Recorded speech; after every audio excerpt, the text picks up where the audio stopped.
What's going on, everyone? Late night here. I'm not expecting too many people to honestly hop in the stream since it's 11:40 Eastern time. But on the West Coast, there's a lot of happy Dodgers fans at 8:40 p.m. Pacific time right now, as Yoshinobu Yamamoto has officially signed. The sweepstakes is over. There was a lot of reports today, and then we heard that it might be in the next 48 hours, and then we heard it was coming close to a deal with someone. We heard maybe the Yankees at one point. We heard it was pretty much between LA and New York, and that the Phillies were a dark horse. And I think the Mets were in it, but they were kind of clinging to hope. They weren't really by the end of it, they weren't really a serious contender. But they did put their best foot forward in terms of, they met with him, I believe, multiple times. I know Cohen traveled to go see him. I believe he went to Japan to see him, if I'm not mistaken. The Phillies, we always knew it was a long shot. I never really believed they had a true shot of getting him. Earlier, like in the offseason, when we thought maybe he would get like a 6 to 8 year deal, yeah, sure. I thought maybe the Phillies could have a chance at getting him, but we knew this was going to be a bidding war. And as it progressed, we knew that there was a really good chance he was going to get $300 million. And of course, he goes to the Dodgers and gets $326 million over 12 years, spread out. So that should help a little bit. But, Ohtani deferring a lot of that money, it definitely helps get Yoshinobu Yamamoto in the building, and Glasnow as well. So it worked out really well for them.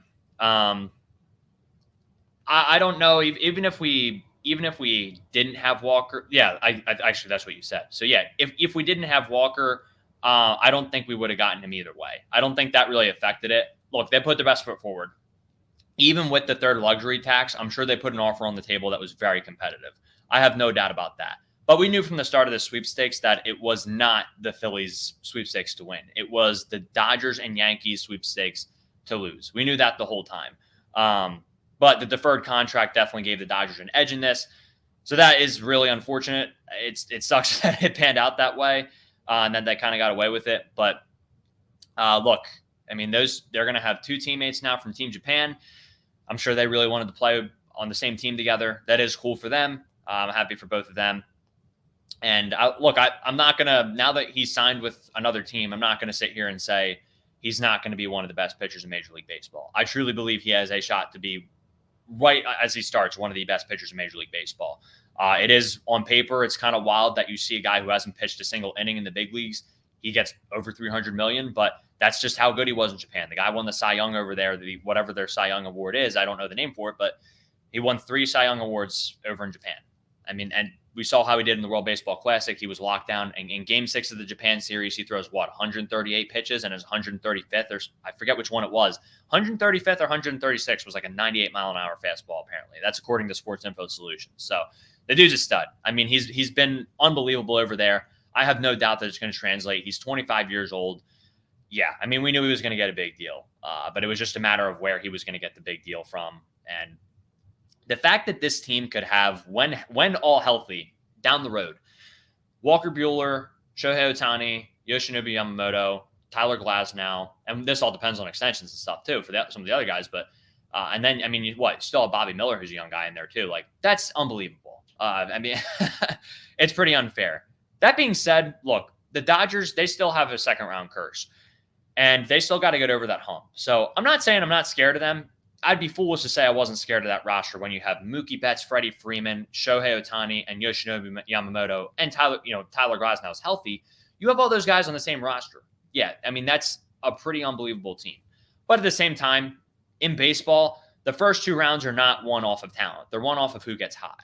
So, look, I mean, they're not a guarantee to go to the World Series. Obviously, their odds are going to jump, but I'm not necessarily going to just lock them in as a World Series champion, because baseball is one of those sports where you're going to have some teams that are just going to come out of nowhere and surprise you. Basketball and football doesn't happen so much, especially basketball. It just never happens. The better team always wins for the most part, unless you're the Sixers and you crumble in the second round, which they were the better team against the Hawks that one year. But the other years, you could argue they probably weren't the better team in probably all their matchups, honestly, outside of that Hawks year.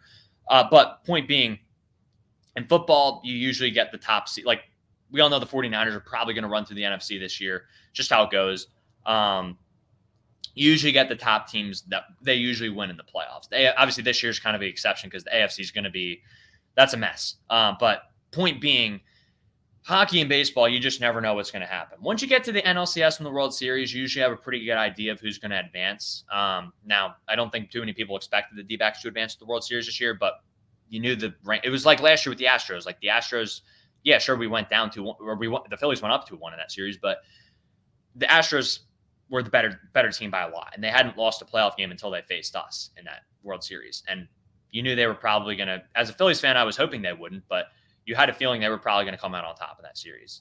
The Rangers, you knew they were going to come out on top in that series. But outside of the COVID year, the Dodgers have not been able to make it there. So they're definitely putting their best foot forward to get there at this point. But again, it takes a lot more than just superstar talent to get there, because we saw what happened with Mookie and Freddie in that NLDS. They did absolutely nothing. I think they had 1 hit combined, if I'm not mistaken. So we will see. I mean, there's still a lot to be played out. That's where championships are won, is the postseason. I mean, you can win 120 games in the regular season and you might not do anything in the postseason. So it is what it is. But we all knew the Phillies were not getting him, so I'm not super upset. I get it. It is frustrating, Ethan. Welcome into the stream. It is tough, but this is why I kept saying in the streams and in the comments and stuff, that I just didn't think it was a realistic possibility. Because at the end of it, the Phillies were mentioned as a dark horse. They were in the running. They put their best foot forward. They drove up the price to make sure that they made it a bidding war by staying in there. And they made it competitive. And look, again, what was I going to say? Lost my train of thought. Oh yeah, they're probably not going over the third luxury tax. Yamamoto was certainly a guy they would have done it for, but I'm sure they made an offer that wasn't necessarily competitive with the other offers in there. I'm sure it was I'm not qualifying, but I'm sure it was a very respectable offer, but I'm sure it didn't touch the Dodgers offer. So, yeah, crazy Bryce Baseball. Welcome in, by the way. Ohtani deferring. Yeah, I don't know. They're definitely going to have to tackle that in the next CBA, but yeah, I guess it is what it is. It's how baseball's always been. So yeah, Bobby Bonilla still getting paid $1 million every year on July 1st. So it's pretty crazy. It can also tank so hard that they waste. I don't know if that's going to happen, but, yeah, I don't think the Mets signed Scherzer and Verlander, who were both older pitchers and injury-prone pitchers. That was a little bit different. And the Mets just were not wise in spending their money. That's why they ended up where they ended up this year. Yeah, I'm not a huge Dodgers guy right now either. They've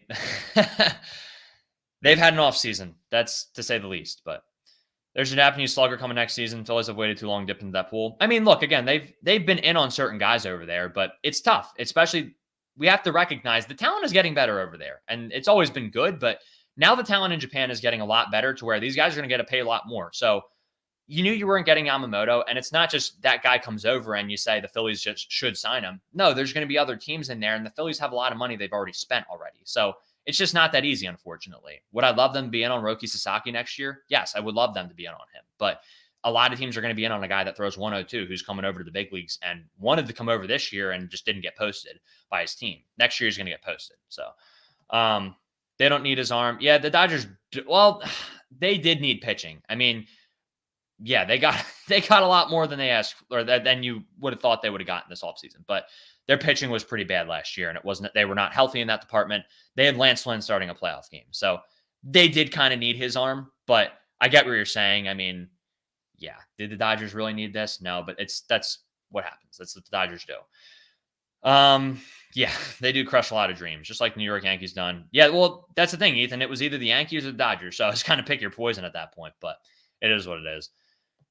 Yeah, I know, but again, they're going to have to tackle that in the next CBA. It's just what happens. Again, like I said, Bobby Bonilla is getting paid $1 million every year for whatever reason. So I've never thought we were getting him, but how the Dodgers did it shouldn't be allowed. Right. No, I agree with you on that, Dominic. I'm not arguing against that. Christmas Crumble. Aaron Nola needs to play like an ace now. Yeah, again, as long as Aaron Nola performs in the playoffs, that's what we're paying him to do. So it is what it is.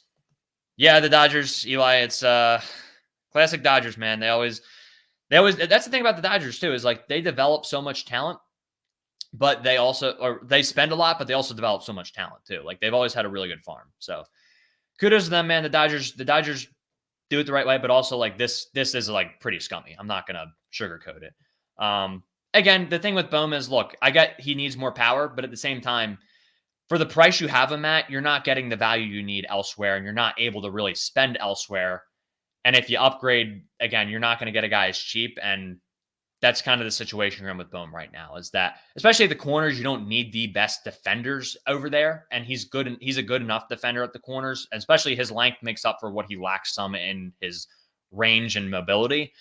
So as a defender, he's fine. But as a hitter, yes, I think with him, the big thing is like the launch angle's got to just change a little bit, because there's a lot of times where, again, him and Castellanos, I think, were top in double plays last year. But again, who are you getting to replace him? Matt Chapman, I'm not spending $18 million on Matt Chapman. That is not an upgrade necessarily, in my opinion. Sure, you could say Matt Chapman might be a hitting coach away, and obviously the defense is great.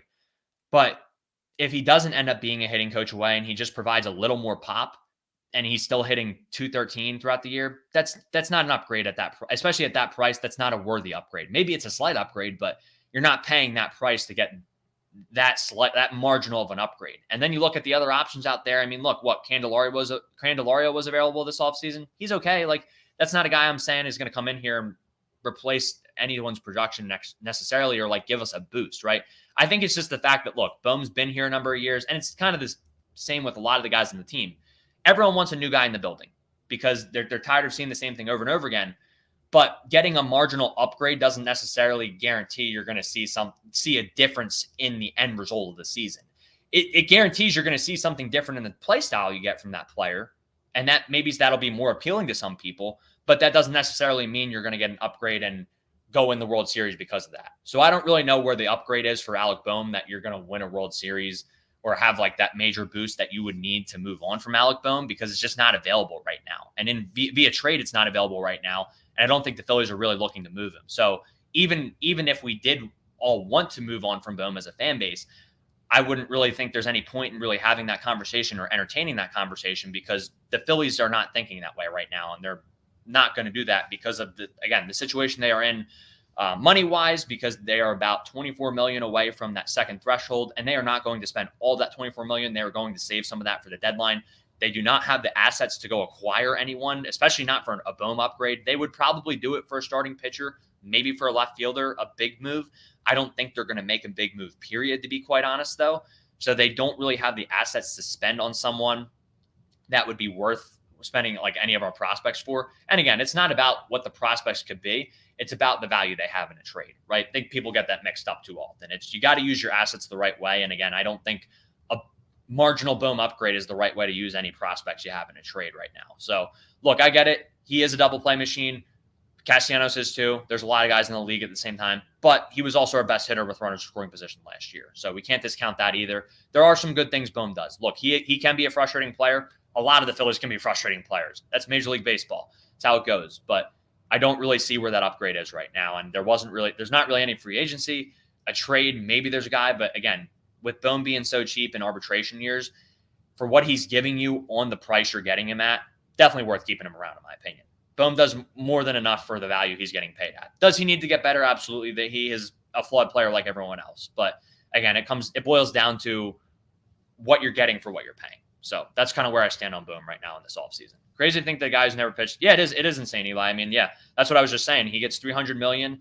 He hasn't pitched a single game in the MLB, but again, teams saw what they saw in the World Baseball Classic last year, and there's definitely major league talent over in Japan. A lot of AAA guys for sure, but I mean, he is an incredible pitcher, man. I did a video on him earlier this offseason talking about him as a Phillies target, but I just kind of wanted to talk about the research I did and like kind of what I saw on him and what I saw from him in any clips I watched and just the research I did, man. Yeah, he's unbelievable. I think honestly, I think he's worth every penny. I really do.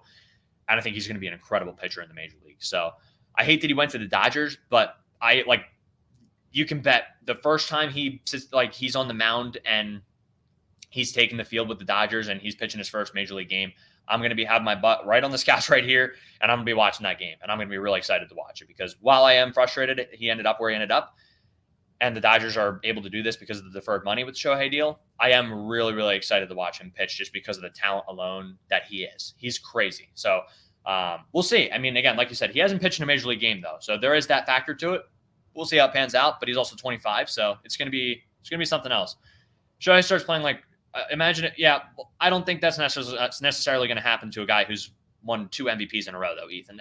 he didn't even pitch this past year. So, yeah, I I don't know if that's going to happen. I get it. We're frustrated with the Dodgers, but just because those guys went to the Dodgers, I'm not going to prey on their downfall. Those guys are Ohtani and Yamamoto are.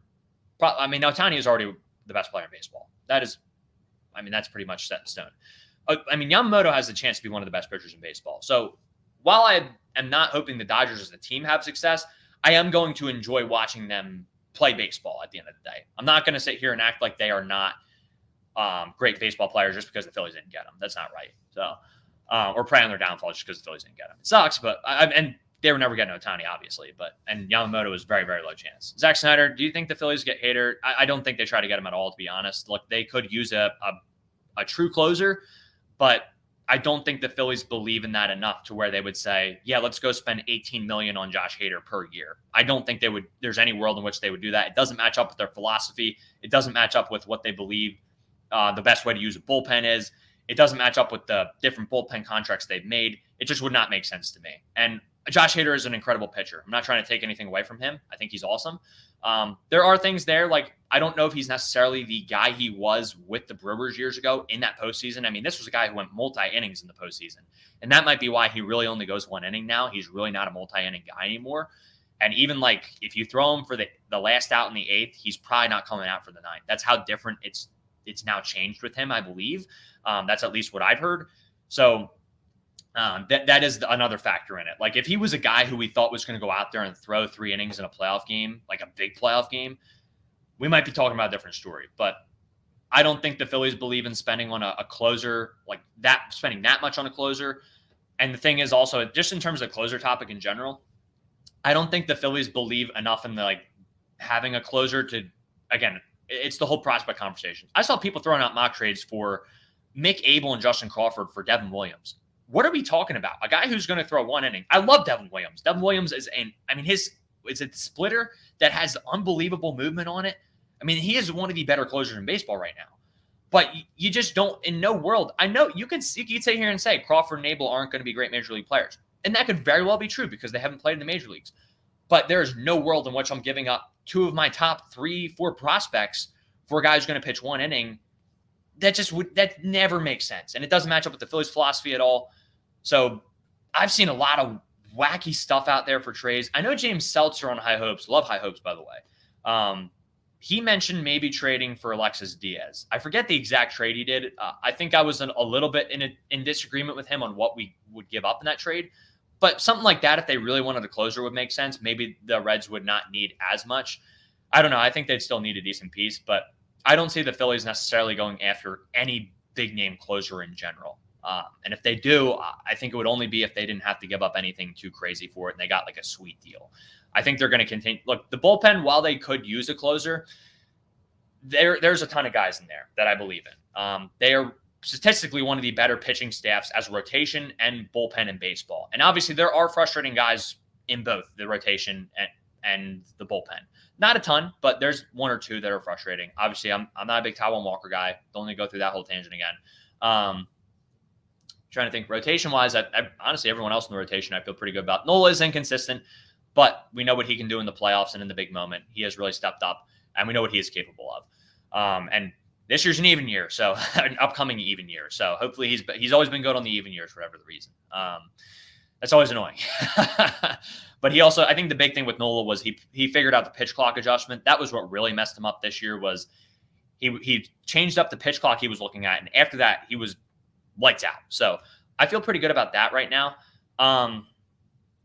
As far as the bullpen goes, it was really Kimbrel. That was the main guy. And I was frustrated with him during the season too. And I said going into the playoffs that I was very concerned about him. And people told me, no, like he's better than Hoffman and all these other guys. I was a big Hoffman guy. He had the 1 mistake versus Riley, and that really wasn't that bad of a mistake. I'll take that to my grave. And it wasn't hit all that well either. It just kept carrying. Like the numbers on it weren't great.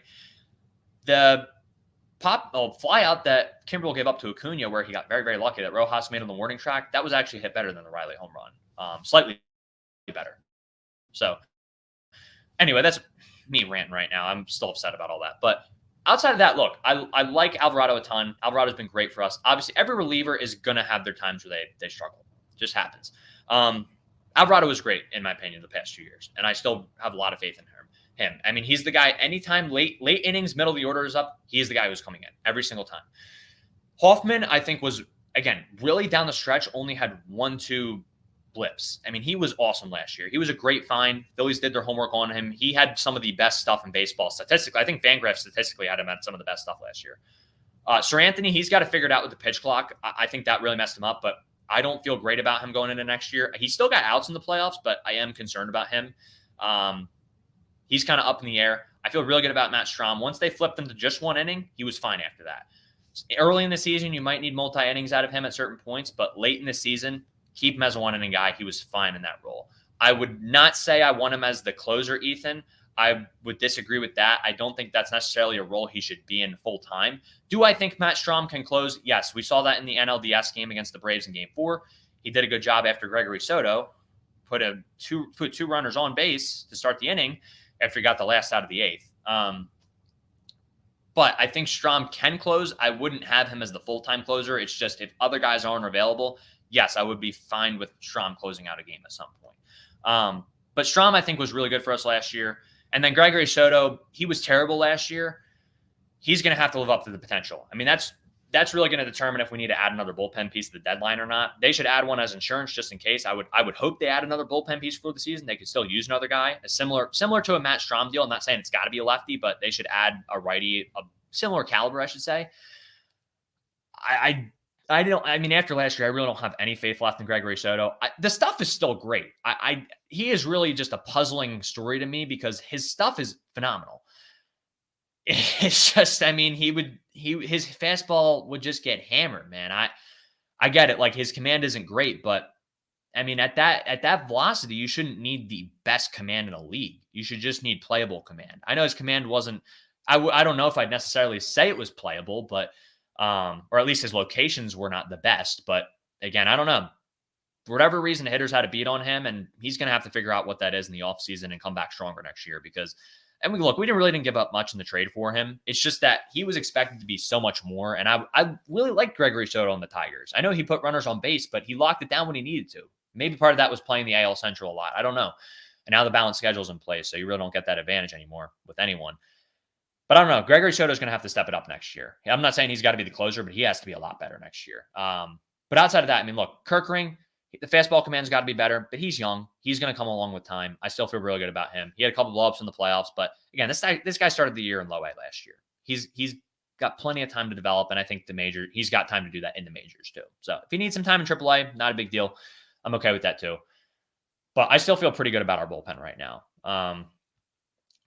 I don't love how there's zero youth in our starters. Yeah, it's not the best, but at the same time, like, Wheeler's a guy, I think his game's going to age pretty well. They're going to extend him too. Nola, look, he's not the youngest guy, but he's also not the oldest guy either. Like, it's not like we did what the Mets did and we got Verlander and Scherzer. Like, yeah, great pitchers, but older ages, you know? And Ranger and Sanchez are young. I mean, we do have some youth there. So I still feel good about them. Suarez isn't necessarily the youngest guy anymore, and I know Sanchez isn't like 23 anymore, but they're still younger and there's still a lot of development to be had there. And I like both those guys. I think they're both good lefties.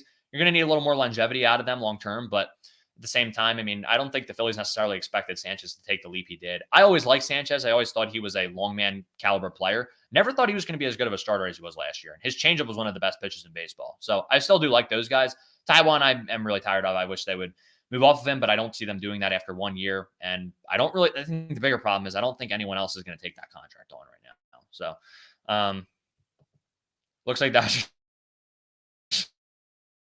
Yeah, I mean, well, they're going to be in a window for quite some time. I wouldn't say that they have to win it next year in 20. Well, looks like okay. I think my connection's back now. They're definitely set up well to compete for a title. That being said, second round Kirsch, baseball it is tough because if you are in the wild card series.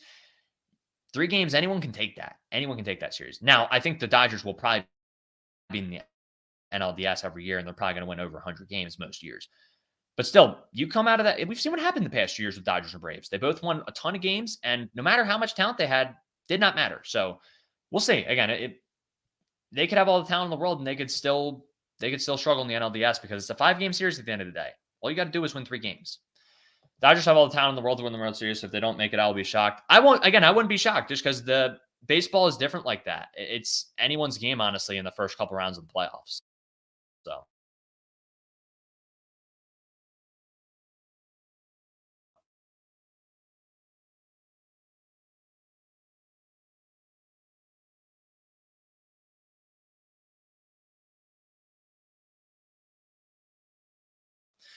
I wasn't. Is this okay? Connection went out for quite a bit there. I apologize, guys. I was not expecting this, but um, look, as far as Bellotti goes, in 2022 he was fine in his role. I thought his slider was pretty good that year. Again, in high leverage spots, though, I did not really like him in that leverage spots. And in the playoffs that year, when he went into games, it was like the third or fourth inning when one of our guys didn't go long because we didn't have a fourth starter in those playoffs, which that was one of the most shocking things. It went back and forth between Falter. Well, Falter pitched the NLCS game, and that didn't go too well. And then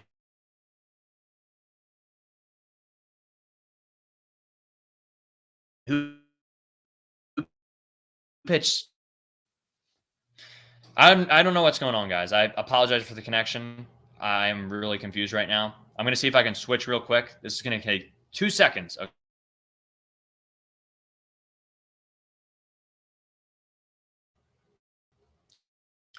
All right. Hoping it's going to be good to go now. I'm back. But as far as Bellotti goes, yeah, he was fine in that role. But again, he wasn't pitching in late innings. This past year, he just did not have it. He tried to add a changeup in the minors, which I think that they were saying that helped him a little bit, but it did not help him when he came back up. He was really, really bad when he rejoined the team this year, unfortunately. His numbers in AAA were great, but it did not translate for whatever the reason. I think if I had to guess, hitters probably sat on his slider a little bit more because that was his his most competitive pitch. Not that not that his fastball is bad, but again, he's not a guy who I'm just saying like, oh, he needs to be on this team. No, his spot is definitely up for grabs, and I think ideally he's AAA depth. And even at that last year, like if it's not going to translate, I don't necessarily love that. So, yeah, he was not the best last year. Gregory Soto is another failure. I wouldn't say he's a failure. His 2020 what season? 2023 season was obviously not good, but he was fine before that. He did put runners on base, but he was still a very, very quality pitcher before that. So I wouldn't say he's a failure right now, but if he continues to trend that way, it might appear that way. I think failure is a strong word. I don't like to use that for guys who made the major leagues and have had success in the major leagues, especially. They've done more than I've done in my baseball career and in all our baseball careers. So let's put a little more respect on Gregory Soto's name as a player. I think that's a harsh word to use. But at the same time, look, he did not have a good 2023. He definitely does need to redeem himself in 2024. He is a very good he has a lot of talent in my opinion, and I think he can be a very good pitcher. But we'll see if that happens with the Phillies. I mean, sometimes guys just aren't the same after they go to a new destination, and then I'm sure what'll happen if that's the case in his Phillies career, he'll go somewhere else and he'll figure it out. But again, I hope that he can figure it out with the Phillies. I feel like, yeah, I get it. I was anticipating this. I am a little like frustrated at the Dodgers, but I was mentally preparing for this. So, connection hates the, yeah, I guess so. What's going on, Marlon? Good to see you in here, my guy. Always a pleasure. But yeah, if you guys got any more Phillies questions, any more Yamamoto questions, I've said most of what I wanted to say on Yamamoto. Again, he is an awesome, awesome pitcher. He is an incredible talent. I'm not going to backtrack that now that he's on the Dodgers. I am very much looking forward to watching him pitch. It is annoying that he's on the Dodgers. It is annoying that they are in the National League. And it is annoying that Shohei deferred all that money. And now they have just an insane roster with them and Glasnow. But again, like I said, guys, I've said this about 5 times this stream, but I will repeat myself again. It is never guaranteed, no matter how much star power you have, that you are going to make the World Series. It is never. Again, I know that the teams from the past few years that in the NL that have like the Dodgers and Braves of the years past, they are not the same as the talent of this Dodgers team. I understand that. I understand that there are teams like the Astros that have had the talent and have just blown through. But also at the same time, the Astros really didn't spend very much. That's kind of a misconception. The Astros really haven't spent a ton. they have developed a lot of their talent. And the veterans they've gotten on like very solid deals. But again, look, the NLDS is a 5-game series. That's why I don't know if the Phillies beat the Braves in a 7-game series the past 2 years. I don't. I wish I could say they would. And I think there's a chance they could. But it's a completely different ballgame at that point. Now, granted, you could say, yes, they went up 3-1 in both series. So sure, maybe they would have won the 4th game. I don't know, though. I don't know. Point being, though, in the National League especially, the best teams have not necessarily advanced in years past. So I'm not just chalking it up that the Dodgers are going to the World Series. Would I give them a good shot? Yeah, absolutely. Because Yamamoto, the way he pitches and the way I expect him to pitch in a postseason game, that is very scary. Like, I'm not gonna just push that aside. But look, for this year specifically, Glasnow's got to stay healthy. He has not been able to do that. That was one of the reasons I was not really interested in him in a trade for the Phillies. I think he's a great, great pitcher when he is on the field, but he is not always on the field. I mean, there's been years where there's been multiple years where he's started less than 20 games. Bueller's got to stay healthy again. He's coming off the surgery. I don't know when he's going to be back. I mean, I think they had a number of other guys go down last year too. And Shohei's not pitching this year. Like, I'm not saying they're just going to mow through anyone they play this year. Now, in a future year when they have a ton of guys healthy, yeah, there might be a year where they just completely mow through everyone. It's very possible. But, yeah, I don't know if I see that happening this year. So, I would certainly say they're going to be the favorites, but I'm not just going to sit here and say I'm chalking them up as the World Series champions right now. As far as Imanaga goes, he's interesting. There's something about sometimes with the Japan pitchers who come over at around 29-30, they can be really hit or miss, especially like some of them have kind of already hit their stride and you already know kind of what ceiling they have. I think he would be fine depth for this rotation, like a 4, like a 3 or a 4, like a 3 probably at best. Maybe he ends up being a 2. I don't know. He's got a lot of pitches. He's got a very wide pitch mix, but I don't know. He's not. I don't want to speak too much without having watched him a ton since he's played in Japan. And obviously, there's only so much footage we have over here from those games. But I do think he's a very talented pitcher. I could see him having a little bit of trouble with the, what's the word I'm looking for? Transition to the major leagues.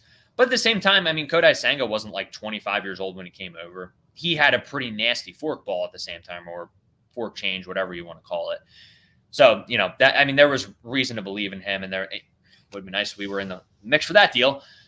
5 for 75. Yeah, that would have been a lot nicer than the 4 for 72 we gave Walker. It is what it is. That contract really aggravates me. That's what aggravates me, is that. As far as Snell goes, I'm not a huge Snell guy. He walks a ton of hitters. And look, maybe that's part of the new wave where guys are going to say, well, look, I'm just going to put these guys on base and I'm just going to get out of jams. And that is certainly a way to go about pitching a game. But it is not a way to save your bullpen. That is for sure. And that is my concern with Snell is, him going deep into games. He just doesn't pitch a ton of innings throughout the year because of how many guys he walks. Now, granted, this guy is still a Cy Young pitcher. I mean, Blake Snell is still a really, really talented pitcher. I'm not gonna just act like he's a bad pitcher, right? Like, yes, we can say this, and that, like, look, we do expect him to take a bit of a downturn, but at the same time, there is something to be said about what, like, Dominic, when you get in jams and you were able to get out of them. And sure, Gregory Soto did that too, but a little bit different story in my opinion, especially when you're talking about a starting pitcher too. I'm not high on Snell. I'm not saying that, Dominic, but and I could certainly see him having struggles because of that walk rate, because it is a dangerous game to play, especially as a lefty starter. But at the same time, we have to acknowledge too, he is an incredible pitcher the way he's pitched over his career. Like, Snell has been awesome. And again, when you can get out of those jams consistently, you might be doing something right. And I think it was Talking Baseball was talking about this. It's kind of like how Schwarber, like, yeah, he doesn't swing at anything out of the zone, but he's gonna take big hacks at everything that's in the zone, and he's gonna have a high strikeout rate. He's gonna have low batting average, but because of when he connects, he is still a valuable player to a team because he's gonna hit bombs and he's gonna change a game with the way his 1 or 2 swings a game could. So I guess that would kind of be the equivalent pitching wise. I think it was Talking Baseball that said that, or maybe it was MLB Trade Rumors podcast. It was one of them. Maybe that's kind of the like new wave for pitching is, all right, well, I'm just not going to give these guys anything to hit, and then I'm just going to get out of jams. So, yeah. Again, it's not really about the defense either, though. Like, it's not like Snell is inept from walking guys. I get what you're saying, yeah, but at the same time, we do have Ranger Suarez and Christopher Sanchez out there who they still put guys on base. Well, not Sanchez so much. He doesn't walk really anyone, but Suarez still puts guys on base, and then he relies on contact. And sure, that has hurt Suarez from time to time.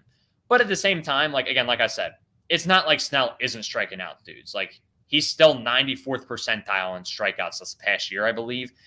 It's not like he's going to be relying upon contact to get him out of those jams. Like, that's the thing is he puts runners on base, but he can also generate swings and misses after he puts those runners on base. Again, I'm not saying I want Snell, but he is a Cy Young winner. Like, there is something to be said about that.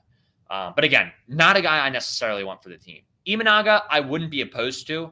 It wouldn't be like the most exciting move, but it wouldn't also be the least exciting move either. Like, I would totally be for that if they wanted to go after him. I just don't know if the Phillies are necessarily. I think with them, they were going to go over the third luxury tax for the right guy. And Yamamoto to them was the right guy to make that type of offer for. And they were in the mix for him. They were very competitive for him, apparently.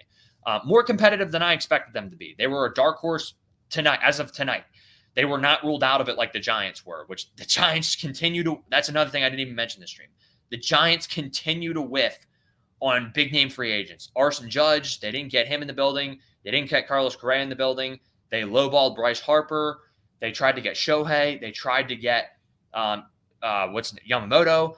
And they end up with Michael Conforto and Jung-Hoo Lee. And look, I think Michael Conforto is a solid baseball player. I like Jung-Hoo Lee's play discipline, and I will be rooting for Jung-Hoo Lee. I think he seems like a really nice guy, like a cool guy, easy to root for guy. But at the same time, KBO, some people think it is a little bit lower level than MPB, which I think is fair. And again, I'm not someone to ask. I haven't watched hours of KBO baseball or hours of MPB baseball, but just from what I've heard around the league and from what I've heard from a lot of reporters is that it is probably true.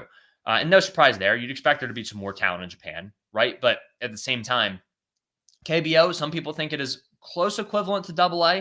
I don't necessarily know about that. I think there's still a lot of guys who throw good stuff over there. But at the same time, we will see. I think the plate discipline will translate for Jung-Hoo Lee. We're going to find out. But yeah, the Giants, man, oh my gosh. I mean, they have just completely whiffed on a number of star free agents. And it's not like they haven't been aggressive. Outside of the Harper one where I said they lowballed them, like, it's not like they haven't been aggressive for these guys. So that's a whole thing.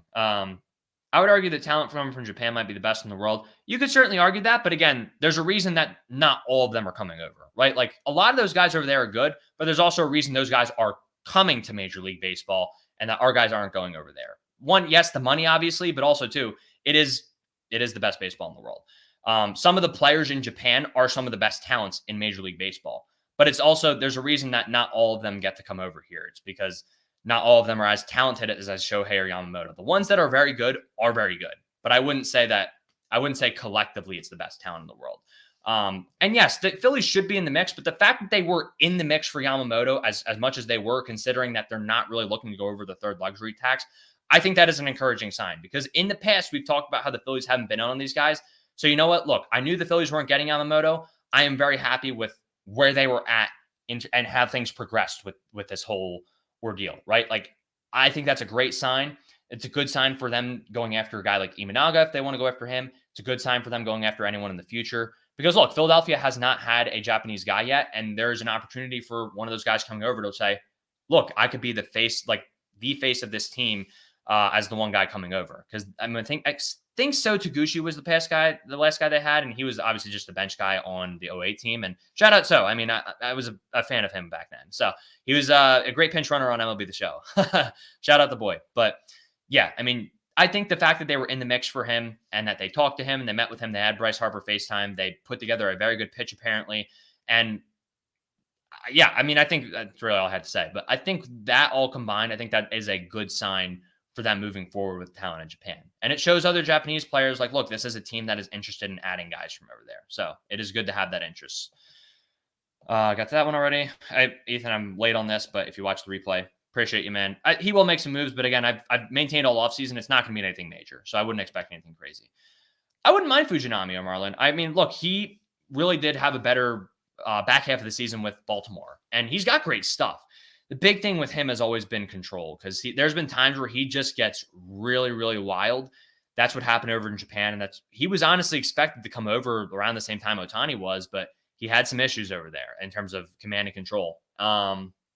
That's what I worry about with him, and that's what we saw with the A's. But again, the A's, I mean, they're just a disaster right now. So the fact that he did go to Baltimore and had some more success over there is encouraging to me. So I am interested to see how that turns out. So yeah, I mean, look, I would definitely be in on him if he was available because I don't think that's going to cost you a ton. I mean, it might cost you a little bit, but the nice thing is this offseason, like, you don't have the posting fee to worry about with. That's the other thing. Dodgers got to pay the posting fee with that. But you don't have the posting fee to worry about with Fujinami anymore since he's already played in the big leagues. Good-Sang is the only thing the Mets have going for them. Yeah. I mean, they got some young guys too. And after the trades this past year, I think the Mets are in a much better spot than they were in. So there's that. Our defense is better. I already got to that comment. Judge, yeah. No, that's what I said was Arson Judge. So Sasaki would be great. He throws 102 though, and some people even think he's better than not Fujinami, than Yamamoto. I'm a Yamamoto guy, but I mean, if Sasaki has a really good year this year, he might get even more. Who knows? I don't think that's going to be super feasible. And again, Murakami, like it's another guy. Like we can say the Phillies should sign all these guys, but it comes down to these guys are 23, 24, 25 years old, some of them 29, 30. They are making a major life decision to move countries and to come over here and play baseball. So there's that for one. Like, this is a major decision for them. Two, they're going to have a ton of options. Like, we can make the best, as the Giants have evidence. The Giants have evidence. In fact, money does not talk for them because they have matched offers for some of these better players, even coming over from Japan. And they have still not been able to get them. It comes down to the comfortability level for them too. Money is obviously a part of it. You need to have one of the best offers on the table. But again, we have spent a lot of money, and I will keep reiterating this. Obviously, some of the money we have spent, it is frustrating how it works out. I get it. But that does not change that we have spent the money already. We are $24 million away from the luxury tax. And yes, that will change in future off seasons once guys are off the books. But that's not going to happen for some time. They will go over the third threshold for the right guy. And I don't doubt they will probably make an offer to Sasaki next year. I wouldn't doubt that. As far as Murakami goes, though, again, they have Bryce. They're committed to him playing first base.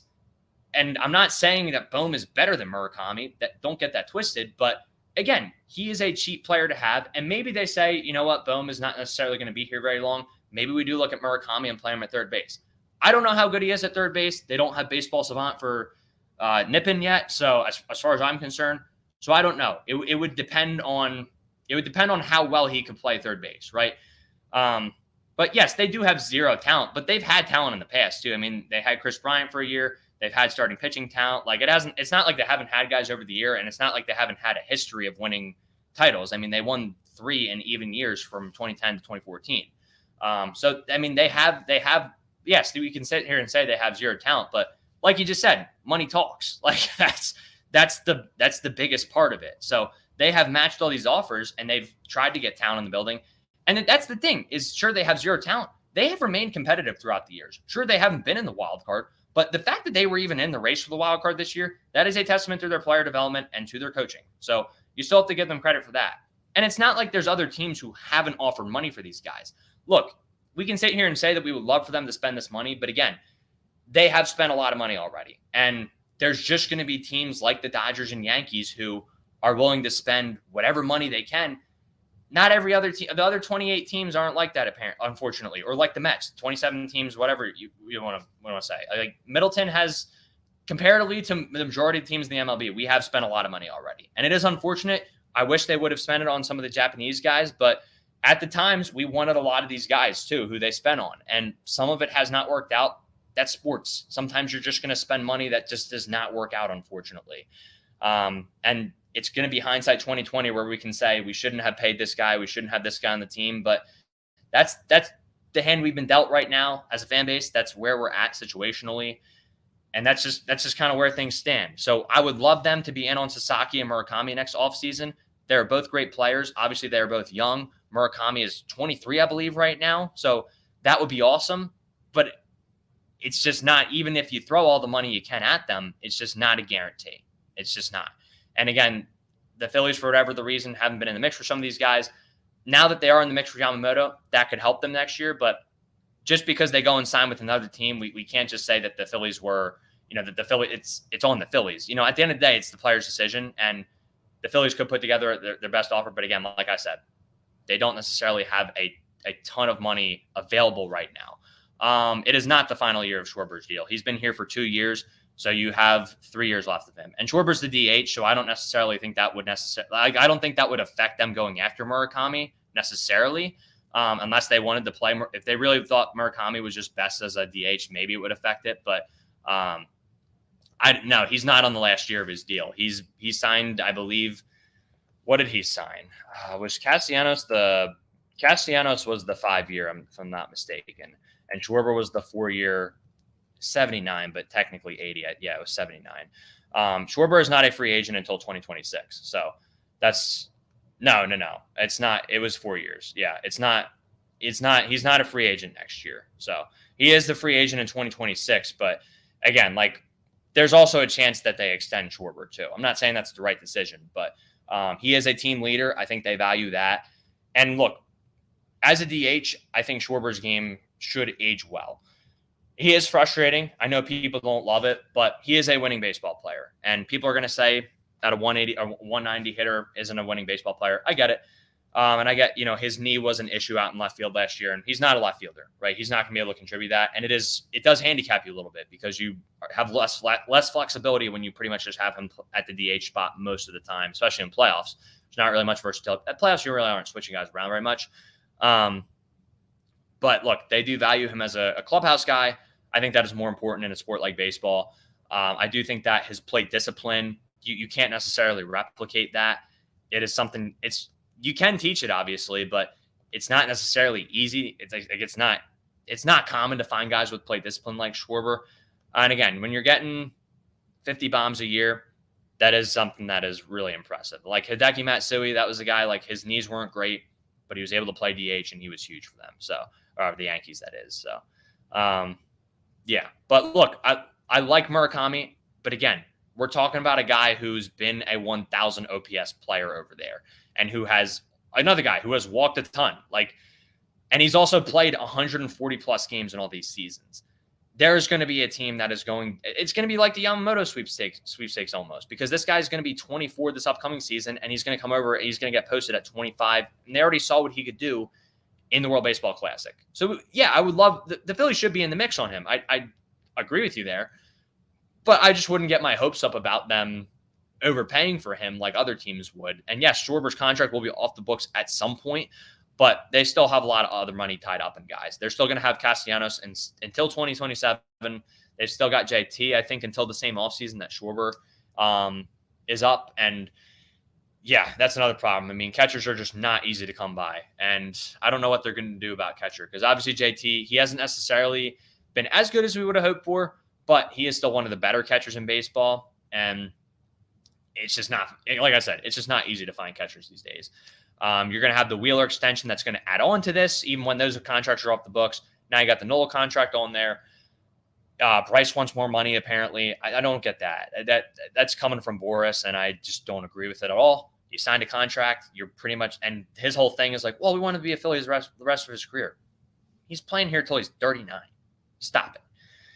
My little Scott Boris rant right there. Trying to think who else. I mean, they're going to have to, Stott's going to have to be extended at some point. I would love to keep Stott around for a long, long time. I think he's a very, very good fundamental baseball player. Marsh, we'll see. I think, and again, his extension is going to come up later like Stott. I would like him to probably be extended. I think he'd be a good left fielder long term if you can find a center fielder to pair with him. If he plays center, that's fine. I mean, I don't love him in center field. I think he's fine there.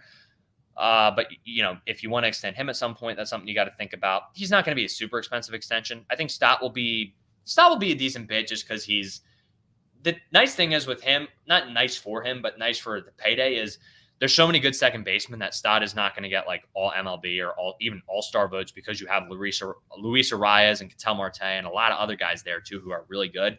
Even though I think Stott is like right up there with some of the better second basemen in baseball, he's not going to get like a ton of those incentive boosts or anything. So that helps you, but you already got the Turner contract on the books too. Like there's not a ton of room to add like all these guys. And like, I would love if they went after Murakami, but again, there's a reason a lot of teams are going to be in on him. It would be great. If he's going to be posted by the latest in 2025, sure. But again, like you said, that's by the latest. That's not the earliest he could be posted. He could definitely be posted next offseason. And if he is, that's going to be tough. If he's posted in 2025, again, sure. Would I love to have him? Absolutely. But again, like I hate to keep repeating myself, man, but it's not just like the Phillies can go out there and just say, yes, we should go sign this guy. Like they can even make the most competitive offer and possibly make the best offer. And the Dodgers or Yankees could still match it or top it, or some other team could still come in with all the money in the world, depending on what owner comes in. Steve Cohen, I mean, look, the Mets are probably going to want to compete by that point. He could come in and just be like, look, we're just going to spend a ton of money on this guy and find a place for him to play. So obviously we can say that looking far out. If it gets closer to the date and they're, obviously in the mix and they seem like the best fit for him, sure. Like I would love to have him, and there's no debate in terms of the talent he has, but there's a reason half the teams in the league were in on Yamamoto. And I imagine a lot of teams will be in just like in the same way on Murakami. So if he gets posted in 2025, he's going to be 26 at that point. I think, I know it's not ultimately up to him, but I think he would like to come over when he's 25. I think that's not a huge difference, but the extra year can make a difference in terms of building a contract and stuff and getting the money you want. So again, I'm not denying he would be great, but we're getting our hopes up for a lot of these guys that a lot of teams are going to be in on when the Phillies have already spent a lot of money and they're not necessarily in a great situation to spend more. And again, we got the Wheeler extension coming up. We got other extensions coming up. We got a lot of contracts on the books already. Once it becomes realistic, I think it's fair to maybe talk about how, that would not that we can't talk about it, but like how we can talk about maybe that being a realistic option for the Phillies. But this far out at this point where we don't know when he's going to be posted, it's far out in the future and you have a lot of other decisions to make. Like I would love for them to be at the forefront of it. They were in the mix. Like they were one of the final teams for Yamamoto. That is a good sign, but it's just not feasible. And again, I get it. Schwarber, he's not an average guy, but again, he changes the game with one swing. He is a clubhouse leader, and what he provides to the table, it is massive for this team. Just the plate discipline alone, allowing guys to see a lot of pitches, I think is much more valuable than people even realize. And he always gets over 200 by the end of the year. He is a frustrating player to watch, but again, at the end of like a lot of us all wanted Schwarber and Castellanos that offseason. And at the time we were like, all right, well, I'm tired of watching these other guys play. But it's always about wanting something new, right? Like we all want to watch something new. And I get it. Like you get tired of the same guys at a certain point. But there are things that some of the guys that have been here for a while who can be frustrating, like Schwarber and Nola, that they bring to the table that you just need them for. Especially in the playoffs, you need them for some of their big moments. And the way that they change the game, the way that they set, again, the way that Schwarber is with this plate discipline, I think is very undersold by a lot of people. Yes, he strikes out a lot, but I think the plate discipline, it makes it really tough on a pitcher out of the gate. And it makes him throw a lot of pitches. It makes it tough for him to go through the rest of the lineup too, when you have to just battle to get the first out. So he can be a frustrating player sometimes. I'm sure midseason I'll be complaining about him at some point when he makes a mistake in left field. I would love if he just played DH majority of the year, but it is what it is. Ohtani was definitely the reason he went. It was part of the reason for sure. I wouldn't say it was the reason, but it was definitely part of it. Mets offered same contract. Yeah, I wouldn't be surprised if they did, but and that, I mean, look, Senga, I'm sure was an influence there, but when you get a chance to play alongside Shohei Ohtani, I mean, look, no disrespect to Kodai Senga. I think Kodai Senga is an amazing pitcher, but yeah, I think you're going to pick Shohei Ohtani 9 times out of 10 there. And you're also going to pick the Dodgers, who have a shot to win a World Series every single year, over the Mets, who are trying to get back to that point right now. And even when they were competitive not this past year, the year before, still lost in the wild card round. So that is the issue there, I think, for the Mets right now. They're trying to get back there. And if I was a free agent, like even just as an American free agent, if I was just always here, would I want to if I was a great player and I got offered a ton of money to go play for the Dodgers, yeah, heck yeah, I would want to play for them. Now, obviously, I'd pick the Phillies first because they have a shot at the World Series, a better shot at the World Series, in my opinion. But it is what it is. Yeah, the bench sucks. The bench sucks, Marlon. They got to do something about that. I don't want to watch any Jake Cave at bats next year. Sosa can stay. I like Sosa. I wouldn't be opposed to him getting traded, but I think he's a valuable piece. His role is needed on just about every bench in Major League Baseball. Speedy guy, plays defense.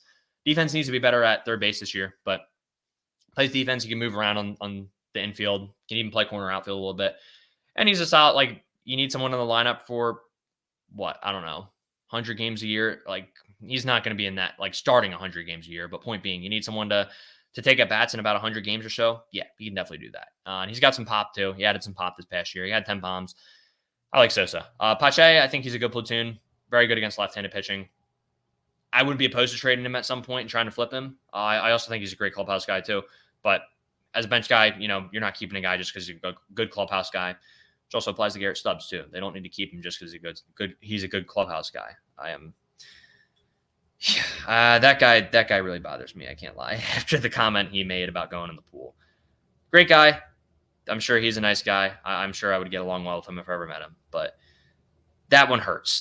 That felt like a turning point in the series when he said that they were going to jump in the pool when they won. But they could definitely do better at backup catcher, but it is hard to find guys there.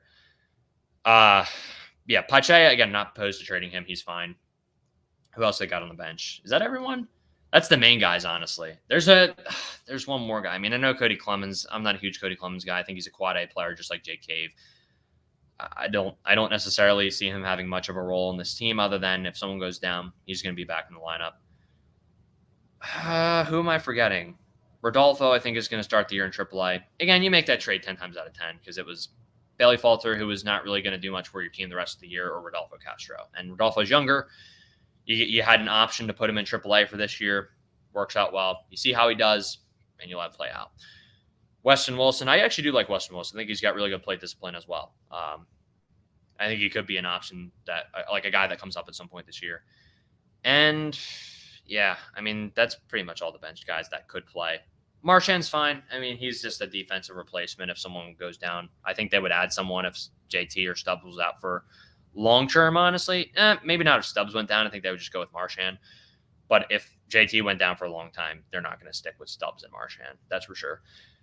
And then the only other guy on the 40-man roster is Muzziotti, who I like Muzziotti. I think he's got potential. He hit really well in AAA this year, but I don't think the hitting tools are quite there to where he could come up and contribute at the major league level. I don't really necessarily see it. Defensively, again, I think he's also a guy who's really, really good defensively. And we saw him a little bit last year, and I really liked what I saw from him defensively, man. I like Muzziotti, but I think more than anything, he's probably a trade piece, unfortunately. So have a good night, man. Hey, Eli, appreciate you tuning in, man. Definitely not happy, but it is what it is.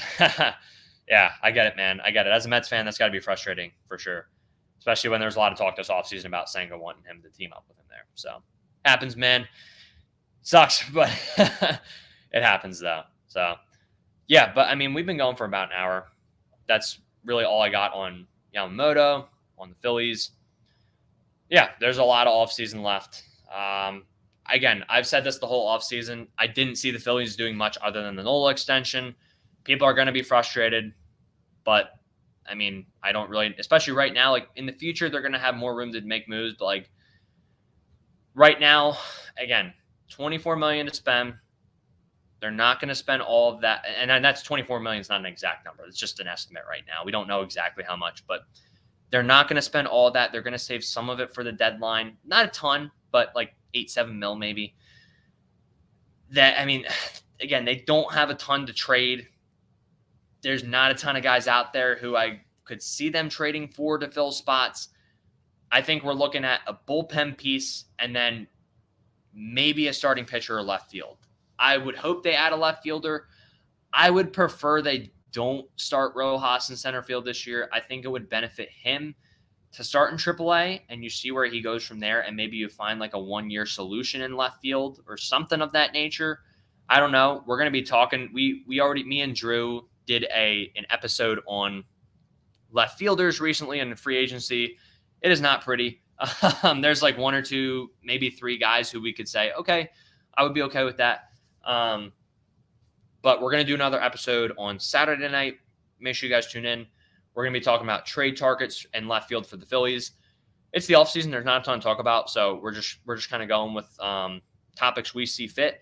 And after that, we're going to figure things out. But yeah, we're going to look at that. So keep an eye out for that on Saturday night. And yeah, appreciate you all tuning in. Eli, Dominic, Omarlin, Ethan, anyone else who tuned in too. Appreciate all you guys. Merry Christmas. We will see you guys on Saturday, but if I don't see you then, Merry Christmas to all you. Enjoy Christmas, enjoy New Year's. We'll see you guys before New Year's for sure. But we'll see you guys probably before Christmas. But yeah, in case I don't see you guys who are in here right now, wishing you all a Merry Christmas. Love all you guys. Love talking sports with y'all. Love that we all have different opinions and different points to bring up. And yeah, again, I'm just the one behind the microphone with the opinions, right? Like that doesn't mean my opinion's right, but I appreciate you guys dropping your opinions in the chat because it is important to cover them. Even if I disagree with them, it's important to bring them up so that I can explain why I disagree with them, and then we can talk about how I was wrong a few years later. So, but yeah, I appreciate all y'all. I hope y'all have a great time celebrating Christmas and the holidays with the family, and we'll see you guys later. So, sucks. Yamamoto's a Dodger now, but I am excited to see him pitch. God bless y'all. Peace.